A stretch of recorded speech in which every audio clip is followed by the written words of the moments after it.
Husband wife का रिश्ता बहुत ही ज़्यादा सेक्रेट और पवित्र रिश्ता हमारी सोसाइटी के अंदर।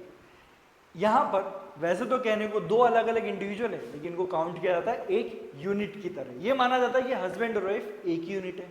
और इसी रीज़न की वजह से बहुत बार आप अपनी फैमिली में, अपने आसपास ये अरेंजमेंट देखते हो कि कोई प्रॉपर्टी जब खरीदी जाती है घर के अंदर, तो हस्बैंड खरीदेगा लेकिन नाम होगी वाइफ के, या फिर हस्बैंड खरीदेगा और उसमें हस्बैंड और वाइफ दोनों का नाम होगा, यानी कि जॉइंट प्रॉपर्टी।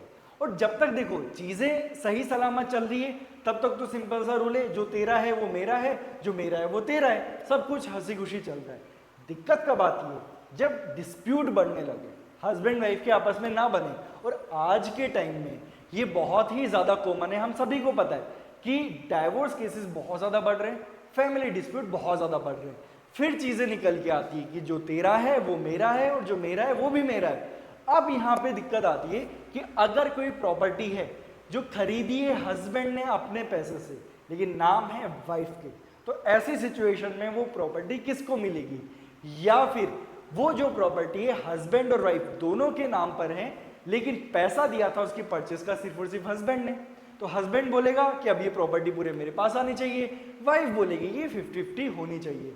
तो ऐसी सिचुएशन में क्या सॉल्यूशन है, किसको वो प्रॉपर्टी एक्चुअल में मिलनी चाहिए? तो इस पूरे इशू का सॉल्यूशन अभी रिसेंटली दिया है दिल्ली हाई कोर्ट ने। Welcome to Sarathi institute of law, आपका अपना लीगल चैनल। आज के इस वीडियो में हम कवर करने वाले हैं कि जब अगर हस्बैंड ने उस प्रॉपर्टी को परचेज किया है और वो प्रॉपर्टी हस्बैंड और वाइफ दोनों के नाम पर है, तो ऐसी सिचुएशन में अगर वो प्रॉपर्टी को सेल आउट किया जाता है तो उसकी जो प्राइस, जो अमाउंट रिसीव हुआ है, वो क्या दोनों में 50-50 डिवाइड किया जाएगा या फिर वो अमाउंट सिर्फ और सिर्फ हस्बैंड के पास जाएगा? चलिए आइए देखते हैं हमारे आज के इस जजमेंट के अंदर। देखिए पहले हम थोड़ा सा बैकग्राउंड समझ लेते हैं।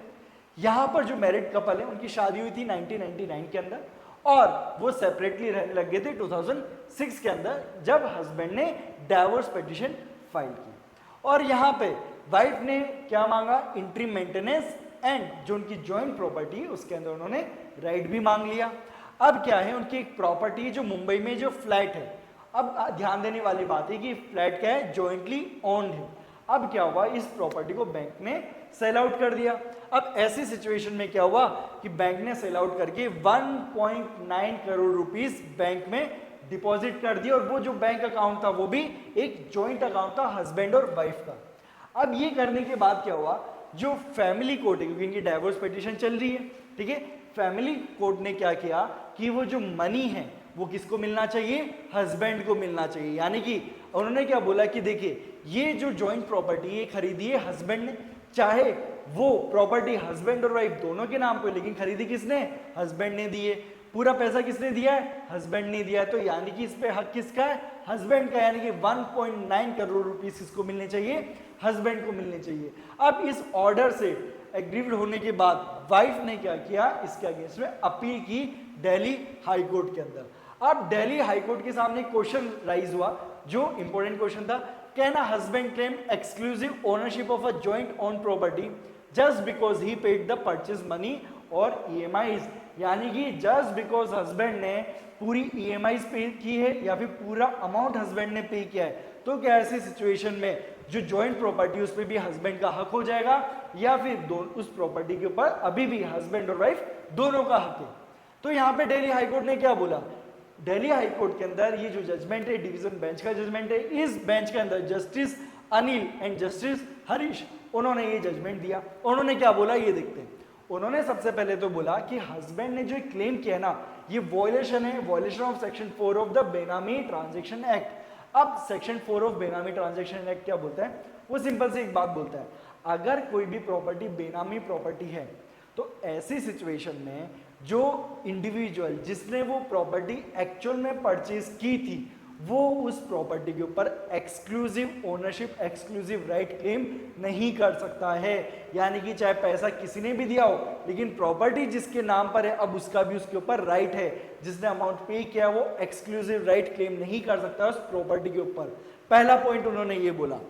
सेकेंड पॉइंट उन्होंने बोला, when married couple acquires a property jointly in their name there is a legal presumption. ध्यान दीजिएगा, legal presumption that they have jointly contributed, कि भैया ये एक लीगल प्रिजम्पशन है, हमें मतलब नहीं है कि कितना पैसा किसने दिया, लेकिन ये एक लीगल प्रिजम्पशन है कि अगर कोई भी प्रॉपर्टी जॉइंट प्रॉपर्टी है तो दोनों ही पार्टीज ने इक्वली उसके अंदर कंट्रीब्यूट किया है, और जब दोनों ने ही इक्वली कंट्रीब्यूट किया है तो इसका मतलब क्या है कि उस प्रॉपर्टी के ऊपर दोनों ही पार्टी का इक्वल राइट है।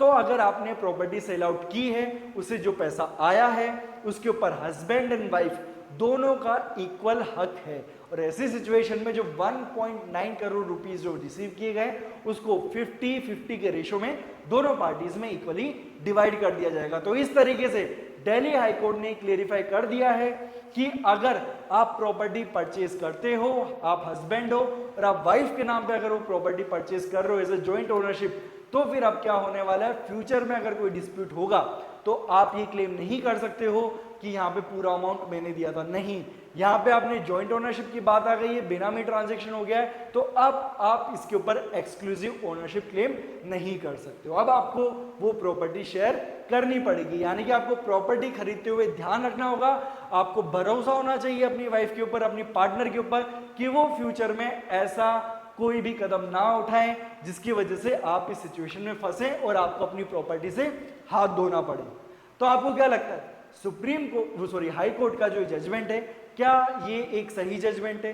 क्या ये जजमेंट वाइफ को उनका हक दिलाने में काम करेगा, या फिर ये जो जजमेंट है अननेसेसरी बर्डन डालेगा हस्बैंड्स के ऊपर और आने वाले टाइम में हस्बैंड वाइफ के नाम पर प्रॉपर्टी खरीदने से बचेंगे? आपका क्या ओपिनियन है, हमें कमेंट सेक्शन में जरूर बताइए।